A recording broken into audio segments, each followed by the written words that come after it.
We're now witnessing one of the really major historical developments in Hong Kong's history and possibly in China's history with the emergence of these unprecedented protests in Hong Kong demanding a direct election democratically of the chief executive of Hong Kong. And I just wanted to offer a few reflections and put this in perspective. Since the handover of Hong Kong back to Chinese sovereignty in 1997, the people of Hong Kong have been waiting very patiently under the framework of one country, two systems to achieve the promise that was embedded in the basic law that came into effect after July 1, 1997. To achieve what was called in the Basic Law gradual and orderly progress toward the ultimate aim of democratic election of the chief executive through universal suffrage. They've waited now 17 years. There were many hopes in Hong Kong that this goal would be achieved with a decision that was announced by the Beijing authorities in 2004. But that hope was dashed when the promise of democratic elections was deferred. And it was subsequently deferred again. And people in Hong Kong were very expectant that when the decision was made, as it has recently been, on a method of election for the chief executive in 2017, that this would finally usher in the expectation and the reality of democratic self-determination for the people of Hong Kong under the system of one country, two systems. Instead, what the Standing Committee of the National People's Congress announced was an Iranian-style system of selection of two or three candidates to run for the chief executive, none of whom have any chance of being candidates that would be preferred by the pro-democracy forces of Hong Kong and enjoy their support, since the Beijing authorities have a clear lockhold on the existing selection committee, which will now become, for 2017, a nominating committee. And no one can be nominated to run for chief executive under this new system who doesn't have majority support from this nomination committee. So what was handed down from the Beijing authorities was not a democratic system of election for 2017, but rather universal suffrage with an Iranian-style vetting process that will allow no meaningful choice. And still, the people of Hong Kong are waiting for a date and a plan to move their LegCo, their Legislative Council, and in effect the Parliament for the Hong Kong Special Administrative Region, from a state of being partially democratically elected, with about 40 of the 70 seats more or less open to democratic election, to being fully democratically elected, with there being no plan as yet implemented Beijing for that either. So this is a moment of profound frustration for the people of Hong Kong and indignation, since it now appears that the Beijing authorities have slammed the door indefinitely on any prospect of democratic evolution in Hong Kong. And since the ruling authorities in Beijing have not even offered to negotiate with democratic forces in Hong Kong on a formula or a timetable for democratic evolution, what was envisioned in the Basic Law as gradual and orderly progress, those are exact words, toward democratic elections has really become no progress at all and no dialogue. It's not surprising to me that the people of Hong Kong have risen up in the numbers that they have, with the passion that they have, and with the depth of democratic idealism and commitment that they have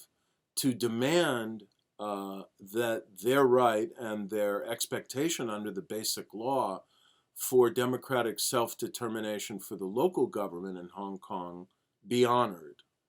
But nevertheless, it's also deeply worrisome that the authorities in Beijing, now under the new leadership of President Xi Jinping and his 6 colleagues on the Politburo Standing Committee, show no intention of any willingness to negotiate and no interest in engaging democratic forces in Hong Kong. It appears from some of the other trends that are underway in mainland China, the growing pressure on civil society, the banning of the use in academic lectures, in social media, and in conventional reporting of such terms as judicial independence, civil society, and civic freedoms. It appears that not only has President Xi Jinping ruled out any progress toward greater political pluralism and freedom in China for the foreseeable future, but he has also launched a very serious crackdown on civic space and independent political thought and expression, which is actually making China even less democratic and a more closed and rigid political system than was the case before he acceded to power in late 2012. This flies in the face of social changes in China that are creating a more pluralistic, diverse, and middle-class society,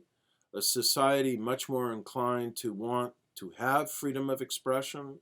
to have some means to hold their leaders accountable, and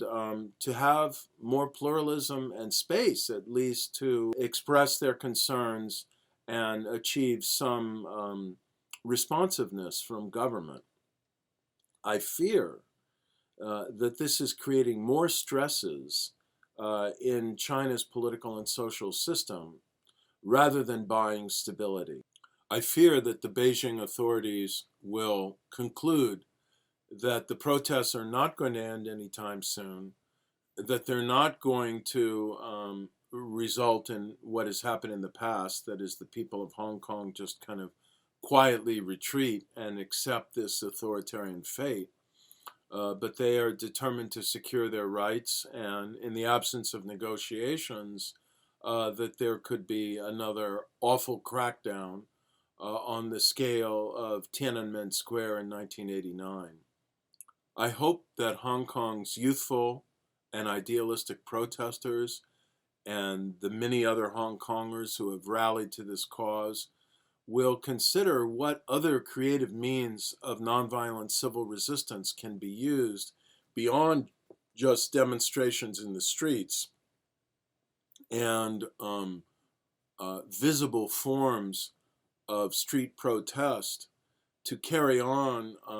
their campaign for political self-determination in Hong Kong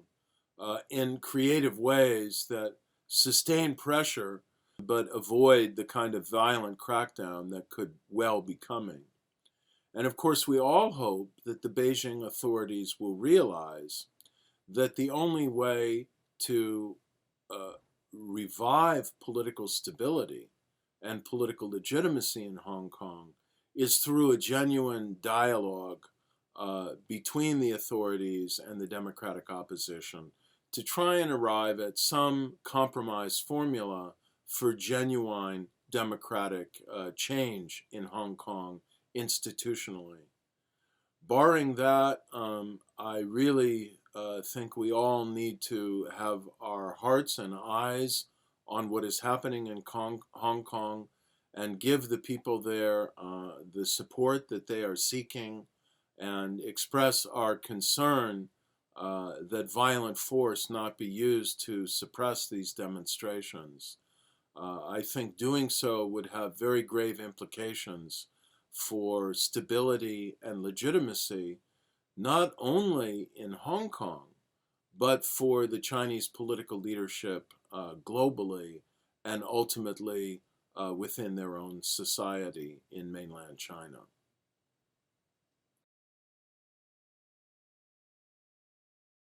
To the people of Hong Kong, whether they have been fighting for decades for democratic self-determination or fighting since 1997 to achieve democracy within the framework of one country, two systems, or whether they're simply newly coming of age as democratic citizens in their teens or early 20s and having to take away from college classes or high school classes to express their democratic aspirations and expectations on the streets of Hong Kong, and hopefully through other creative means. I hope you all know that Democrats around the world are watching very carefully what you're doing, feeling a great deal of inspiration and solidarity by the sacrifices you have already made and the commitment you have shown, and hoping that you as well will be able to adapt your strategies in ways that will continue the struggle without bringing on the kind of violent and tragic suppression that happened 25 years ago in Beijing.